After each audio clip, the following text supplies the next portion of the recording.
नमस्कार बच्चों, कैसे हो। ये खंड ब है, इसमें इम्पोर्टेंट क्वेश्चन है। इसके बाद खंड ब, स और द, तीनों खंड इसके अंदर मैं आपको करवा रहा हूँ।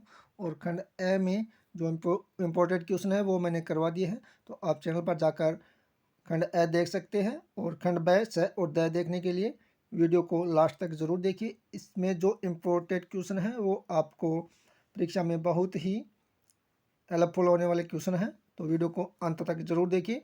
हमारा पहला क्वेश्चन है कि सीता गीतया स पठति। तो रेखांकित पद में आपको विभक्ति बतानी है और तत्कारणम, इसका कारण भी लिखना है कि किस कारण से इसमें तृतीया विभक्ति होती है। तो तृतीया विभक्ति होती है और सह के योग से होती है। इस प्रकार आपको इसका आंसर लिखना है। नेक्स्ट है कि ग्रामीण गच्छन्न मोहन तरणम स्पर्शति। तो इसमें वाक्य का संशोधन करना है आपको। तो यहाँ पर ग्रामीण तृतीय विभक्ति है, तो यहाँ पर तृतीय विभक्ति न होकर द्वितीय विभक्ति होगी। ग्रामम गच्छन मोहन तरणम स्पर्शति। गांव को जाता हुआ मोहन तिनके को स्पर्श करता है। नेक्स्ट है कि राजसिंह से भार्या बुद्धिमती आसीत। तो इसमें आपको प्रश्न का निर्माण करना है। तो राजसिंह से भार्या यानी पत्नी का आसीत, तो इस प्रकार इस प्रश्न का आप निर्माण करें। नेक्स्ट है कि सरस है शोभा राजहंसेन भवती। इसमें भी आपको प्रश्न का निर्माण करना है। तो इसमें कस्य शोभा राजहंसेन भवती, इस प्रकार प्रश्न का निर्माण करें। नेक्स्ट हमारा क्वेश्चन है कि अधोलिखित श्लोक से हिंदी भाषायाम स प्रसंग भावार्थ लिखत है। तो इस क्वेश्चन को आपको अपनी बुक से देखना है। जो ये आपके सामने एक श्लोक दे रखा है, इस श्लोक का आप एक बार अवश्य अध्ययन कीजिए। इसका आप स्क्रीनशॉट ले लीजिए और अपनी बुक में ये देखिए कि कौन से पाठ में है। और उसके बाद इस श्लोक को आप एक बार अवश्य इसका अन्वय आदि अनुवाद देखिए और परीक्षा में आपको ये क्वेश्चन मिले तो इसको आप आसानी से हल करें। ये हमारा नेक्स्ट क्वेश्चन है। अधोलिखित श्लोक से, ये श्लोक है इसमें अन्वय मंजूषात पदानी चित्वा पूर्यते। तो ये आपके सामने एक श्लोक दे रखा है, संपतौ च विपत्तौ। और ये आपके सामने अन्वय दे रखे हैं, उदय संपतौ अस्तमय एक रूपता। तो यहाँ पर मैंने ये भर दिया है यहाँ पर, और आप इसका स्क्रीनशॉट भी ले सकते हैं। तो आपको पेपर में ये खाली स्थान दिखाई देगा, यहाँ पर रिक्त स्थान होगा। तो आपको इस रिक्त स्थान को इस अन्वय के माध्यम से भरना है।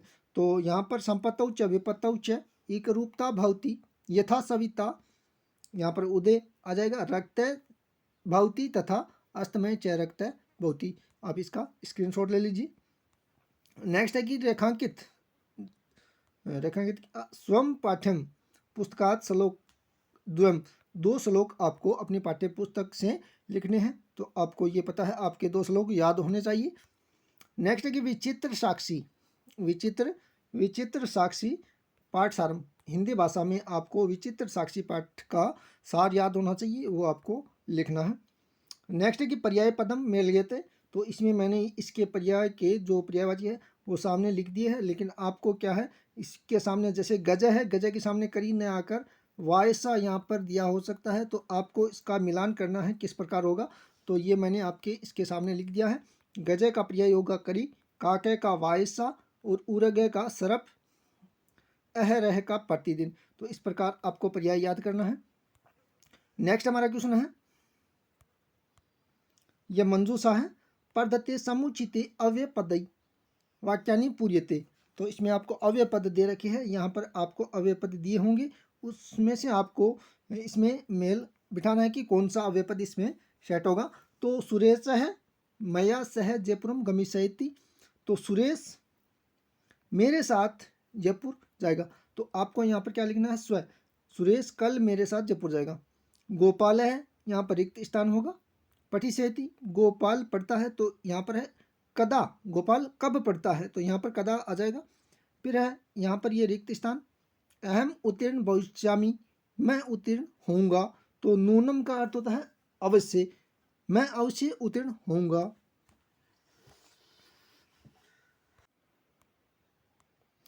और ये बच्चों आपका खंड स है, इसमें अधोलिखित गद्यांश पठित्वा एतद्धारितम उत्तराणि यथा निर्देशम लिखते। तो आपको इस प्रकार का एक गद्यांश दिया होगा, जो आपके पाठ्य पुस्तक का ये गद्यांश है। आप इसका स्क्रीनशॉट ले लीजिए बच्चों, आप इसका स्क्रीनशॉट ले लीजिए, क्योंकि इस गद्यांश में से आपकी को क्वेश्चन पूछे जाएंगे, तो इस गद्यांश का आप एक बार अध्ययन अवश्य करें। ये आपका बलिवर्दाभ्याम जो पाठ है उसका ये श्लोक एक गद्यांश है, तो आप इसका स्क्रीनशॉट लीजिए और इस प्रकार आपसे क्वेश्चन पूछे जाएंगे, तो आप इसका स्क्रीनशॉट ले लीजिए।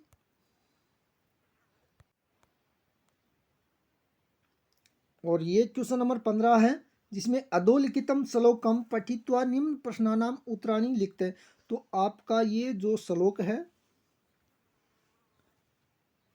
हरितारुणानाम ललित नाम माला रमणीया, तो ये श्लोक आपका सूची पर्यावरणम पाठ से लिया गया है। तो सूची पर्यावरण पाठ में आप जाकर ये जो श्लोक आपके सामने दे रखा है, इसको आप एक बार अवश्य अध्ययन करें, इसके अनुवाद को पढ़ें, इसके शब्दार्थ पढ़ें, तो आपको ये परीक्षा में देखने को मिलेगा। ये आपका इम्पोर्टेंट एक श्लोक है। और ये हमारा खंड द है, जिसमें आपको ये दे रखा है, स्वैक्यम प्रधानाचार्यम प्रतिदिन एक से अवकाशार्थम एकम प्रार्थना पत्र लिखते। तो आपको अपने प्रधानाचार्य के नाम से एक प्रार्थना पत्र लिखना है, आपको एक प्रार्थना पत्र लिखना है, तो ये आपको याद होना चाहिए। और नेक्स्ट हमारा क्वेश्चन है, भवान राम अस्ति परीक्षा परिणाम से विषय स्वपित्रम, यानी अपने पिता को स्वपित्रम अपने पिता के प्रति अपने पिता को एक पत्र लिखना है, जिसमें पत्र लिखना है, मंजूषाया उचित पदानी चित्वा रिक्त स्थान पूरे थे। तो आपका मंजूषा दी होगी और ये जो पत्र आप लिखोगे उसमें मंजूषा होगी, उसे आपको भरना है अपने पिता के प्रति। इस परीक्षा परिणाम से संबंधित आपको पत्र लिखना है अपने पिता को। और एक प्रश्न इस प्रकार का आया, जिसमें मंजूषा होगी उचित पदानी चित्वा अधोलिखितम, माता और पुत्र, माता पुत्र के बीच में वार्तालाप होगी, जिसमें माता का भी आपको दिया होगा और पुत्र का भी आपको मंजूषा में दिया होगा, तो आपको उसमें लिखकर भरना है। और ये आपके सामने 18वां क्वेश्चन है, अधोलिखितेषु वाक्येषु केषाचित्तं चतुर्णाम वाक्यानाम संस्कृत भाषायाम अनुवाद कुरुते। तो आपको संस्कृत भाषा में अनुवाद करना है। बालक को लड्डू अच्छे लगते हैं, तो इस प्रकार बालकाय मोद का रोचनते, बालक को लड्डू अच्छे लगते हैं। नेक्स्ट है कि सुरेश महेश से पुस्तक मांगता है, तो सुरेश महेश पुस्तकम याचते। नेक्स्ट है कि गंगा हिमालय से निकलती है, तो गंगा हिमालयात प्रभवती। नेक्स्ट हमारा क्वेश्चन है, कवियों में कालिदास श्रेष्ठ हैं, कविसु कालिदास है श्रेष्ठ है। पिता पुत्र पर क्रोध करता है, पिता पुत्राय क्रुध्यति। और ये नेक्स्ट और लास्ट हमारा क्वेश्चन है, अधोलिखित संख्यावाची शब्दों संस्कृत लिखते।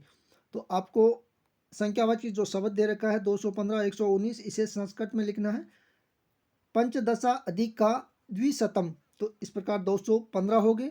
119 9 दशा अधिक शतम, तो 119 को लिखेंगे 9 दशा अधिक शतम। तो इस प्रकार ये आपका कंप्लीट होता है पेपर।